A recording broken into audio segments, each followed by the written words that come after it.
वक्रतुंड महाकाय सूर्यकोटि समप्रभा निर्विघ्नं कुरु मे देव सर्वकार्येषु सर्वदा। ओम श्री गणेश भगवान की जय, श्री सीता माता की जय, श्री रामचंद्र भगवान की जय, श्री हनुमान बाबा की जय, माँ सरस्वती की जय। मैं रामायण का पाठ कर रही हूँ और आप भी मेरे साथ रामायण का पाठ कीजिए। रामायण पढ़ने और सुनने का एक ही फल मिलता है, इसमें कोई भी अंतर नहीं है। मैं इसका पाठ पढ़ के कर रही हूँ और आप इसका पाठ सुन करके कीजिए। आइए अब मैं बताती हूँ कि अब तक हमने रामायण में क्या जाना। भरत जी राम जी को अयोध्या वापस लौटने के लिए विनती करने के लिए वन में जाते हैं और उनके साथ में सभी नगरवासी और माताएं भी जाती हैं। वे चाहते हैं राम जी अयोध्या वापस लौट चले।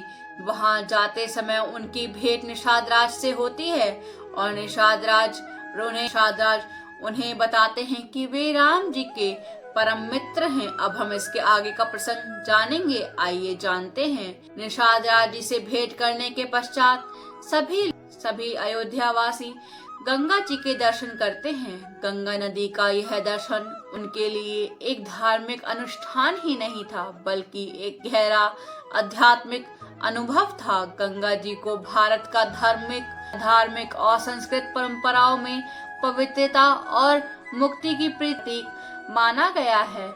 जब सभी ने गंगा जी के दर्शन किए तो उनके हृदय में श्रद्धा और भक्ति उमड़ पड़ी।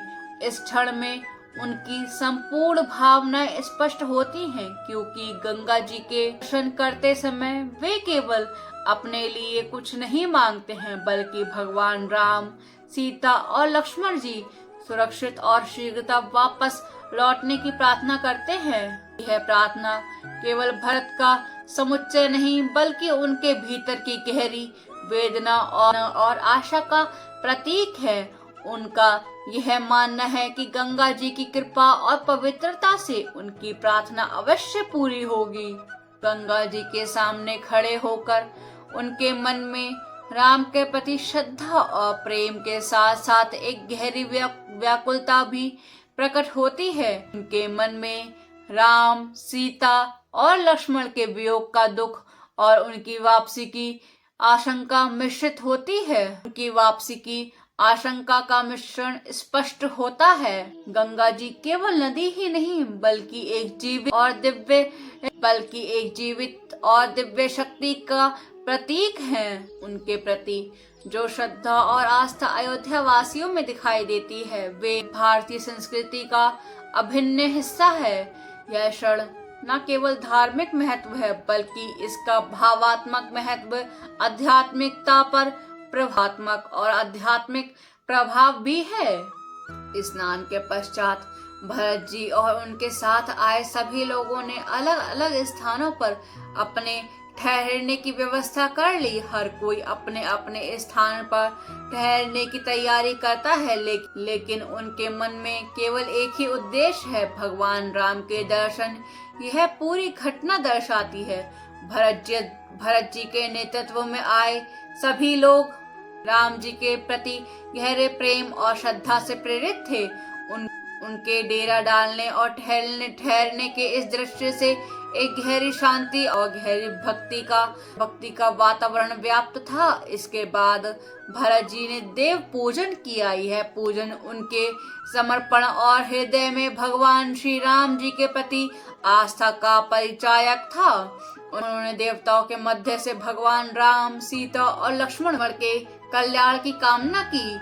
यह पूजा केवल एक औपचारिक अनुष्ठान नहीं था, बल्कि उनके भीतर की गहराई थी। जय श्री राम। अब हम इसे अयोध्यापुरी की भाषा में पढ़ेंगे, आइए जानते हैं। सिंगार वेरपुर भरत दिख जब ते भेर सने, सब अंग शिथिल तब ते सोहत दिए निषाद ही लागू, जनु तनु धीर विनय अनुरागु। एहि विधि भरत सेनु सब संगा, दिखी जाय जग पावनी गंगा। राम घाट कह कीन प्रणामो, भामुनि बगनु मिले जनु रामो। करहि प्रणाम नगर नर नारी, मुदित ब्रह्म मैं भ्रारी बिहारी, बारी निहारी करी मजन मागहि कर जोरी, राम रामचंद्र पद प्रीति न थोर, भरत कहे सुर सीर तव रेणु, सकल सुखद सेवक सुर धेनु, जोरी पानी बर मांगे हुए सिय राम पद सहज स्नेहु, एहि विधि मंजन भरत करी, गुरु अनुशासन पाई, मातु नहाने जाने जब डेरा चले ए लवाई, जब तह लोगन डेरा कीना, भरत सोधु सब ही कर लीना, सुर सेवा कर आयु सुपाई, राम मातु पई गे दो भाई, चरण चापी कही कही मैं दुबानी, जननी सकल भरत सन्मानी, भाई सौंपी बातु सेवकाई, आपुन सादहि लीन बोलाई, चले सखा कर सो कर जोरे, शिथिल शरीर स्नेह ना थोरे, पूछत सकहि सुठायु, देखो नेकु नयन मन जरनी जुड़ाऊ, जह सिया राम लखन निसि सोए, कहत भरे लो जल लोचन कोए, भरत बचन सुनि भयउ विषादु, तुरंत तहाँ लई गयो निषादु, जहाँ शिशु पुनीत तर, रघुबर किए विसामो, अति स्नेह सादर भरत कीने दंड प्रणामु, सियावर राम मेरे प्रभु राम सियावर राम, मंगल भवन मंगल हानि, द्रवहु सुदशरथ अचर बिहारी, जय श्री राम। अगर आपको हमारी वीडियोस अच्छी लगी हो तो चैनल को लाइक करें, शेयर करें, कमेंट करें एंड सब्सक्राइब करें। जय श्री राम।